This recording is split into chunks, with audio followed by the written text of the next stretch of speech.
나래 코리안 팟캐스트 봄 그리고 벚꽃 이야기. 봄바람 휘날리며 흩날리는 벚꽃잎이.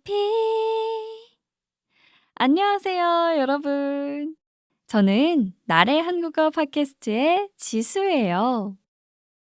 여러분, 방금 제가 부른 이 노래 혹시 아시나요? 바로 한국에서 봄만 되면 거리에서, 카페에서, 어디에서나 들을 수 있는 노래, 버스커버스커의 벚꽃 엔딩이에요. 저도 이 노래가 나오면 아, 이제 진짜 봄이 왔구나 하고 느끼는데요.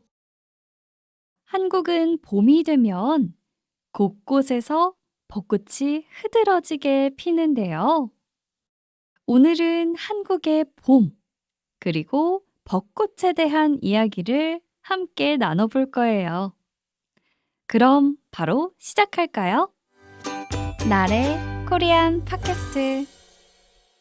저는 사계절 중에 봄을 가장 좋아해요. 개인적으로 봄이 기다려지는 이유 중 하나가 바로 벚꽃 구경 때문인데요. 3월 말쯤 남쪽 지방부터 이 벚꽃이 피기 시작해서 서울이나 수도권에서는 보통 4월 초 중순쯤 벚꽃이 만개해요. 그리고 이 시기에는 한국 곳곳에서 벚꽃 축제가 열리는데요. 특히 유명한 세 곳을 꼽자면 우선 한국에서 가장 큰 벚꽃 축제인 진해 군항제와 서울의 여의도 벚꽃 축제, 그리고 유적지와 벚꽃이 함께 어우러져서 정말 아름다운 경주의 벚꽃길이 있어요. 이 시기에는 정말 많은 사람들이 가족, 연인 혹은 친구와 함께 벚꽃놀이를 하러 나오는데요. 벚꽃놀이는 벚꽃이 핀 길을 걸으면서 구경하는 것을 의미해요. 같이 온 사람들과 사진도 찍고 간식도 먹으면서 예쁜 풍경을 즐기죠. 그런데 말이에요.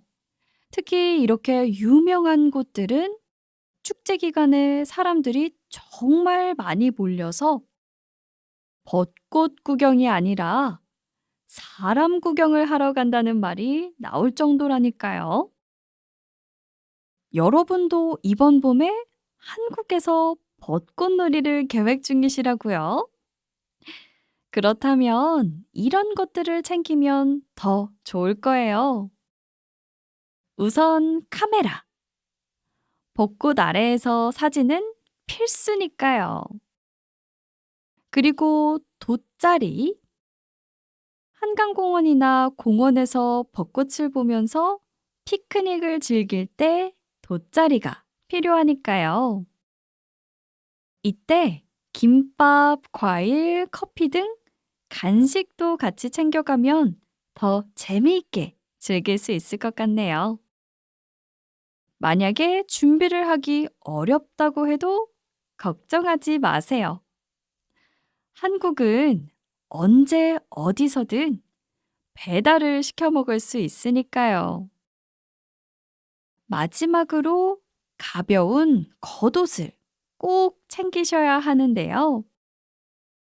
한국은 이 시기에 보통 일교차가 정말 커서 낮에는 따뜻하지만 저녁엔 다시 쌀쌀해지기 때문이에요.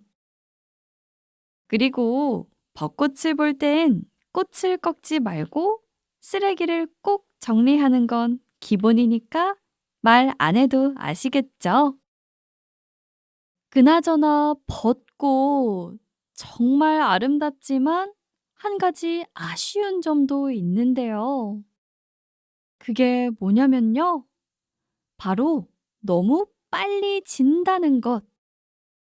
벚꽃은 실제로 만개한 지 약 일주일 정도면 꽃잎이 떨어지기 시작한대요. 아마도 그래서 이 짧은 순간을 즐기기 위해 그 많은 사람들이 빠르게 벚꽃놀이를 다녀오는 것 같아요. 마지막으로 봄과 관련된 재미있는 한국어 표현도 몇 가지 알려드릴게요. 여러분도 만약 한국에서 벚꽃 축제에 가봤다면 느끼셨을 테지만 거의 대부분 연인들, 즉 커플들이 정말 많이 보일 거예요. 그럴 때 솔로, 그러니까 혼자인 사람들은 괜히 외로움을 느끼곤 할 텐데요. 이럴 때 외롭다는 의미로 옆구리가 시리다 라고 해요. 옆구리는 허리의 양옆을 말하고요. 시리다는 차가워서 아프다라는 의미를 가지고 있어요. 그러니까 옆에 같이 벚꽃을 구경할 사람이 없어서 허전하다라는 뜻을 담은 표현인 거죠. 하나 더. 여러분, 벚꽃이 활짝 핀 예쁜 길을 걷는 장면을 한번 상상해 보세요. 상상만 해도 기분이 정말 좋아지죠? 그래서 한국에서는 좋은 일만 가득하기를 바란다는 의미로 꽃길만 걷자 라고 말해요. 그동안 고생 많았어, 지수야. 이제 꽃길만 걷자. 이런 식으로요. 오늘은 한국의 봄, 그리고 벚꽃에 관한 이야기들을 해봤는데요. 봄은 따뜻한 날씨와 여기저기 피어나는 예쁜 꽃들 덕분에 정말 생각만 해도 설레게 만드는 것 같아요. 여러분은 어떤 계절을 가장 좋아하세요? 혹시 여러분의 나라에도 벚꽃이 피나요? 오늘 이야기는 여기까지예요. 다음 에피소드에서 더 재미있는 이야기로 다시 돌아올게요. 우리 앞으로도 꽃길만 걸어요, 여러분. 안녕.